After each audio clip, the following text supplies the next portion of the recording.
Hola a todas y a todos y bienvenidos a la biblioteca. ¿Qué tal estáis? Yo soy Marta y venimos con uno de los vídeos que más me gusta hacer en todo el año y es el Mejores Lecturas.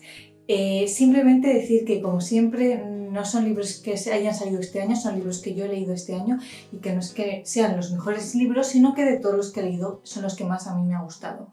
Y por otro lado, me ha llamado mucho la atención escogiendo estos libros que ha habido muchos libros de 5 estrellas que no se han metido en esta lista y por otro lado ha habido otros libros que en su momento les di incluso 4 estrellas y que sí que están aquí. Entonces lo que he intentado hacer un poco para escoger estos libros han sido los libros que yo creo que a largo plazo voy a recordar y más me van a gustar, porque al final cuando yo suelo dar la puntuación en Goodreads a una lectura es cuando lo acabo de terminar y muchas veces estoy tan impresionada por lo que me acabo de leer que me vengo muy arriba, le doy buenísima nota y luego con el tiempo veo que en verdad es una lectura que no se ha quedado realmente en mi corazón, mientras que hay otras que de momento no me causan tanta impresión, pero que a largo plazo sí que las sigo teniendo conmigo, y este ha sido el caso. Son 10 lecturas, van en ranking, y antes de empezar os recuerdo que me podéis seguir en mis redes sociales, donde podéis ver todas mis lecturas, especialmente en mi Instagram, y suscribiros a este canal si os interesa el contenido. Las he ordenado de la que menos me ha gustado del top a la que más. Yo creo que no va a ser ninguna sorpresa para nadie. La número 10 es La muerte del comendador, de Haruki Murakami. Aquí englobó tomo 1 y tomo 2, que en total son unas 1000 páginas.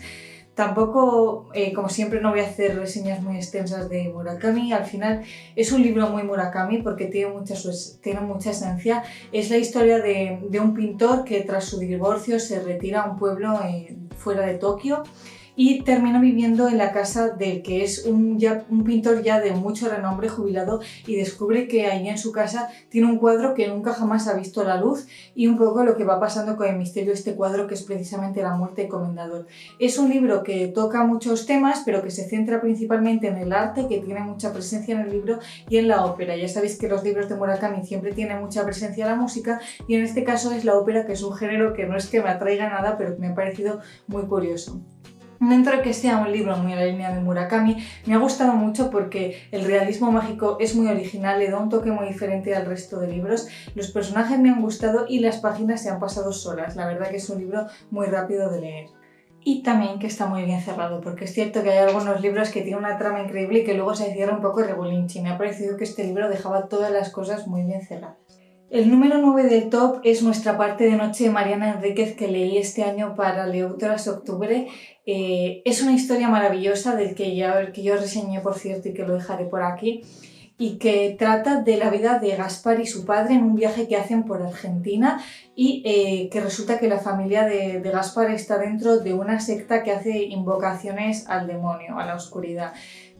Esta secta está formada por la familia de su madre, mientras que su padre es esa persona que tiene que hacer de intermediario con el demonio, arriesgando su vida. Y un poco de cómo Gaspar desconoce totalmente esta existencia de la secta y cómo la va descubriendo. Pero es que no es solo eso, no se te queda ahí en un libro de terror, en un libro de realismo mágico latinoamericano, que ya de por sí es algo maravilloso, sino que es un libro con muchísima cultura argentina y geografía argentina. Es un libro con una historia familiar y con una historia que duele mucho, y que es un libro erótico y LGTBI, tiene muchísimos temas más allá de lo que es el propio terror, y que por cierto no da nada de miedo. La prosa del autor es maravillosa, y aunque es un libro muy largo que tiene sus 700 páginas, la verdad es que merecen la pena todas ellas, y desde aquí lo recomiendo. El siguiente libro es Cara de pan, de Sara Mesa. La verdad es que tenía muchas dudas porque quería meter un libro de Sara Mesa este año porque es una de mis escritoras favoritas y me fascina cómo escribe, pero tenía dudas de cuál meter. Os dije hace un vídeo o algo así que me encantó Silencio administrativo, la pobreza en el laberinto burocrático, de Sara Mesa, que es un ensayo sobre la pobreza en Andalucía, pero al final no he metido este y he metido Cara de pan porque es cierto eso, que en Silencio administrativo aprendí mucho, me vino toda la información de sopetón y en el momento me impactó, pero yo creo que más a la larga se me va a quedar más adentro la historia de Cara de pan, y no me enrollo más con el otro libro. Cara de pan es la historia súper tierna de una niña preadolescente que decide que no le apetece ir al colegio por razones X que en principio no nos cuentan, y les dice a sus padres que va al colegio, pero en vez de ir al colegio se va al parque y pasa las mañanas en el parque. La historia es de cómo forja una especie de amistad, muy entre comillas, con un señor anciano jubilado, y cómo con el tiempo la niña va pasando pues de darle miedo a este señor que le está hablando a ir hablando con él, forjando esta especie de amistad y ir dándose cuenta de que es un hombre que todos los días va con la misma ropa, que resulta que un día le pilla durmiendo en el parque, que no tiene dónde dormir, y cómo ve esto una niña pues que no sé cuántos tendrá, aproximadamente 12 años. Como digo, he puesto muy entrecomillada la palabra amistad porque es verdad que es una historia que está magníficamente escrita. Sara Mesa escribe, de verdad os lo digo, tremendamente bien, y que tiene una capacidad para hacerte sentir lo que sienten todos los personajes del libro brutal. Pero es cierto que es una historia que es poco probable que se diese en la vida real, una amistad entre una niña que no quiere ir al colegio con un sin techo, porque al final es imposible que eso dure tan a largo plazo sin que a nadie se dé cuenta. Pero es cierto eso, que lo narra también, que te hace creértelo, te hace sentir todas las emociones. Me ha parecido una historia muy tierna, con personajes muy cookies, con temas muy necesarios de nuevo, y que te duele muchísimo el final y todos los personajes. El siguiente libro es El lector de Julio Verne, de Almudena Grandes, que es uno de los episodios de Una guerra interminable, y nos cuenta un poco la historia de Nino, que Nino vive en Andalucía, también en Jaén, durante la posguerra, y es hijo de un guardia civil. Nino tiene 9 años y nos cuenta un poco pues cómo es durante la posguerra ser hijo de un guardia civil, cuando tú como niño empiezas a descubrir lo que ha sido la guerra civil y cómo se vive en tu pueblo, y te sientes con el corazón en el bando de los perdedores. Es un libro con unos personajes maravillosos, es un libro de personajes 100%, que te va a hacer llorar muchísimo, que no te cuenta tampoco nada nuevo porque al final es una historia de posguerra española, pero es cierto que tiene un toque diferente porque se centra sobre todo en el tema de la ley de fugas y de los guerrilleros, que es un tema que quizás no esté tan explotado. Es un libro muy guay porque, aunque es cierto que Almudena Grandes siempre se postuló del lado de los perdedores, este libro refleja muy bien el dolor de los dos bandos, de los ganadores y de los perdedores, y del dolor de un guardia civil cuando ve que su hijo pequeño no va a poder seguir sus pasos, y la frustración de no saber qué hacer ante ello. A mí me ha gustado muchísimo, y también sobre todo que, aunque sea un libro de ficción, tenga tanto trasvase real. Al final del libro nos cuenta un poco en qué hechos reales concretamente se inspiró para esta historia, y la verdad es que yo este libro lo escuché en audiolibro yendo al trabajo, y hubo un día que me tuve que quedar en la puerta por un rato porque es que no podía parar de llorar con un final, hasta que ya me calmé un poco y dije, para trabajar. Así que por mi parte, la verdad que es el episodio que más me ha gustado de los que he leído. El siguiente es El vals de la bruja, de Belén Martínez, del que os hice una reseña hace poco. Me ha sorprendido bastante que se haya colado este libro, además tan arriba del top, pero es verdad que es un libro que, aunque no tenga mucho, me ha fascinado. Es un libro de fantasía, de escuela de magia, fantasía juvenil, digamos, urban fantasy, ambientado a finales del siglo XIX. Y es un libro súper adictivo, que te mete muchísimo en la historia y con muchas vibras de Harry Potter, y eso ha sido lo que me ha gustado, de poder meterme tanto en la historia de un libro de escuela de magia y transmitirme tanta nostalgia de la infancia.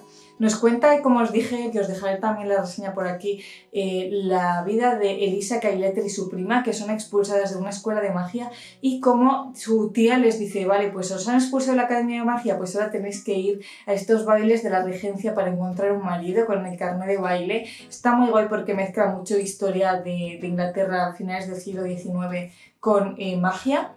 Y por otro lado tenemos una segunda trama, que es la de un asesino que está matando brujas para sacarles algunos órganos y hacer un ritual, con lo cual también tiene una parte de thriller, aparte de la historia familiar y la historia de la magia, y la verdad es que lo hace un libro súper completo, que te cuesta, aunque la temática principal sea la familiar, encasillarla dentro de un género en concreto. Lo he puesto tan arriba también porque es una autora que yo desconocía y que creo que tiene mucho potencial y me ha sorprendido para bien. El siguiente libro es La ridícula idea de no volver a verte, de Rosa Montero. Mucho tardaba en aparecer. También os dejo por aquí la reseña extensísima que hice de este libro y que me gustó muchísimo. Este libro es una especie de, no de ensayo, pero sí como de relato, de conversaciones con una amiga, en las que Rosa Montero nos cuenta un poco cómo fue, por un lado, para Marie Curie vivir la muerte de su marido Pierre, Por otro lado, la vida en conjunto de Marie Curie, no solo aunque se centre en esta parte de gestión del duelo, también conocemos un poco su vida en general y su ideología. Y por otro lado, compara un poco esta gestión del duelo de Marie Curie con la suya propia cuando murió su marido Pablo. Y todo esto lo hace en base al diario que se encontró de Marie Curie de estas primeras semanas, y por otro lado intercala muchas imágenes de la familia, imágenes de la propia Rosa Montero con su familia, que son súper completas. La verdad es que este libro lo tiene de todo, porque yo por mi parte no conocía tanto la vida de Marie Curie y me ha fascinado. Y por otro lado, aparte de ser muy emotivo, tiene muchas reflexiones y es un libro que te invita mucho a pensar y tiene muchos temas que son súper necesarios. Por ejemplo, es que lo leí hace tanto que ya muchos de ellos ni me acuerdo. Son sobre todo reflexiones sobre, por un lado, cómo concebimos cada persona el amor, cómo es el mundo dentro de cada relación personal, y por otro lado, cómo cada persona debe afrontar o puede afrontar el duelo de su pareja. Y todo esto mezclado con muchos debates sobre la figura de Marie Curie y sobre cómo Marie Curie como figura literaria, como figura científica afectó al mundo en su época y en la actual. Yo la verdad que es un libro súper cortito y que cuesta muchísimo hacer una reseña muy corta porque habla de tantos temas que no sabes por dónde coger y que puede interesar a muchísima gente. Cuarto puesto, yo creo que otra sorpresa es Mala herba de Manuel Javois, un libro que leí en verano y que compré en Galicia. También lo he puesto tan alto porque es un escritor que no había leído nunca y que me ha gustado muchísimo la historia. Vamos a seguir la historia de Tambu, que es un niño muy pequeño que pierde a su padre, y mezcla un poco también de nuevo cómo es esto de gestionar el duelo cuando eres un niño con el descubrimiento de su sexualidad. Va a conocer a su vecino que se llama Elvis y ellos dos juntos, que tienen 10 años, pues descubren al final cómo es masturbarse, cómo es sentirse atraído por otra persona. Y es un libro, por un lado, cargado de una inocencia que te da muchísima ternura, y por otro lado te va descubriendo cómo muchas veces los niños creemos que no saben tanto o que no escuchan tanto como realmente saben, y conocen las cosas pero como ideas muy vagas sin llegar a tener tantas ideas elaboradas. A mí es un libro que me ha llamado muchísimo la atención, además está muy ambientado en Galicia y eso se nota mogollón, tú te sientes en Galicia, y es un libro divertidísimo. Aparte de ser un libro pues un poco triste porque habla del duelo, pues es un libro con el que yo me he echado carcajadas, o sea, a mí me ha gustado muchísimo y el personaje de Tambu me lo llevo en el corazón porque es muy tierno. El siguiente libro, ya entramos en el top 3. Top 3 es La novena casa de Leigh Bardugo, un libro del que hice una reseña en enero y que ya no sé ni si voy a poder resumir porque era también terrible. Este libro nos cuenta la historia de Alex, que estudia en la Universidad de Yale, pero esta Universidad de Yale resulta que tiene también su urban fantasy porque tiene sociedades masónicas, pero llevadas un poco al extremo, que hacen rituales con magia. Y Alex pertenece a la novena casa, que estas casas son las que hacen estos rituales, y Alex tiene que controlar que este contacto entre vivos y muertos no se vaya un poco de madre. La verdad es que me resulta muy difícil resumir más en tan poco tiempo, pero es un libro de fantasía muy adulta, que no estoy acostumbrada a leer este tipo de fantasía, con un personaje protagonista genial, que es verdad que es un poco escabroso, que si eres un poco hipersensible con temas de sangre, con temas de rituales de muertos, no es para ti, pero si lo disfrutas, la verdad que está muy guay. De nuevo es un libro de fantasía en la universidad, que es algo que ya veis que me gusta mucho y que me gusta que haya podido integrar también la universidad con todos los edificios con este libro de fantasía. Y por otro lado también mencionar que me gustó mucho cómo era la estructura de capítulos, porque toda la historia se gira en torno a un eje central, a un acontecimiento que pasa, y hay capítulos que se llaman antes del acontecimiento y después del acontecimiento, y van intercalados sin ningún orden, lo que te hace tener que estar muy atento, y esto también me gustó mucho. El segundo libro que más me ha gustado es muy fuerte. Es Tan poca vida de Hania, no voy a decir el apellido. Es un libro de que quería tener una reseña, pero que no me ha dado nada de tiempo porque se me ha hecho el tiempo encima. Estas navidades han sido terribles y no he tenido nada de ganas de grabar. Pero el caso es que es una historia que tiene muchas pegas, que no es perfecta, le falta bastante calidad narrativa, pero que aún así tiene un nivel de sensibilidad y un nivel de poder empatizar con los personajes y de ponerte a llorar. Es un drama, pero un dramón. A mí me gusta mucho el drama, pero esto ha superado todas las expectativas de lo que yo podía concebir como un drama, y lo he puesto aquí porque, aunque no he disfrutado su lectura, porque he estado la mitad del tiempo llorando y la otra mitad con ganas de vomitar porque es muy explícito, pues al final se me ha quedado dentro. Y al final yo creo que es lo que cuenta, aunque no haya, como tal, no haya conseguido en muchos ratos disfrutar de la lectura, de lo visceral que era este libro, pues al final ha terminado siendo una historia increíble y que yo estoy completamente segura de que no voy a poder olvidar. Y nos cuenta la historia de 4 chicos en Manhattan desde que se conocen en la universidad hasta que ya tienen los 50, 60. Es la historia de cómo evolucionan los 4 amigos, pero desde el punto de vista de Jude, que es el principal, que es al que le van pasando mayoritariamente todas las desgracias. Estamos hablando de una historia de una persona que tiene que vivir con enfermedades crónicas, con muchísimos dolores, con depresiones, con violencia doméstica, con violencia sexual, con muchísimas autolesiones. Y cuando piensas que no le pueden pasar más desgracias, van y pasan más. Y cuando tienen los periodos de los años felices, siguen estando cargados de drama y al final tú te sientes mal de que tenga que estar forzándose a sentirse bien en una época mínimamente tranquila cuando para cualquier otra persona esto sería una odisea. Y aunque no sea un libro que sea precisamente un libro de personajes, porque la verdad que yo no creo que el autor haya conseguido caracterizar bien a los personajes como para llegar a quererlos, sí que es cierto que entre ellos explica muy bien las relaciones, los sentimientos, el amor que sienten estos amigos entre ellos, el amor que sienten con su pareja, el odio hacia las personas que te hacen daño y el asco a la gente que hace daño a tus seres queridos. Refleja muy bien todas las emociones. Es un libro muy duro, muy duro, muy duro. De verdad que a mí me gustan los libros duros, pero esto me superó. Y muy asqueroso, pero de que yo realmente recomiendo porque mira, si está aquí en el top 2 es por algo. Y aunque tenga sus defectos, me parece un libro redondo, la verdad. Y el libro que más me ha gustado no va a ser una sorpresa para nadie porque lo vengo diciendo desde que lo leí también en enero y es Panza de burro de Andrea Abreu. Es un librito súper corto, también muy tierno, protagonizado por 2 niñas que están a punto de pasar a la adolescencia en Tenerife. De lo que nos habla es de la relación que tienen estas 2 niñas entre ellas y con su círculo familiar y de amigos. Pero es un libro muy especial y un libro que no se parece en nada a cualquier otra cosa que haya leído en toda mi vida y por eso mismo está aquí, por lo original que es, por los siguientes puntos. En primer lugar, porque está escrito desde la oralidad, desde el punto de vista oral, no tiene ningún diálogo, sino que es la propia protagonista la que nos va contando, que no tiene ni siquiera ni nombre, porque como habla siempre ella y nos va contando ella todo lo que le va pasando. Por otro lado, es un libro lleno de referencias culturales de los 2000 y de finales de los 90. Es un libro en el que te puedes identificar con muchísimas cosas si has nacido o has crecido en esa época.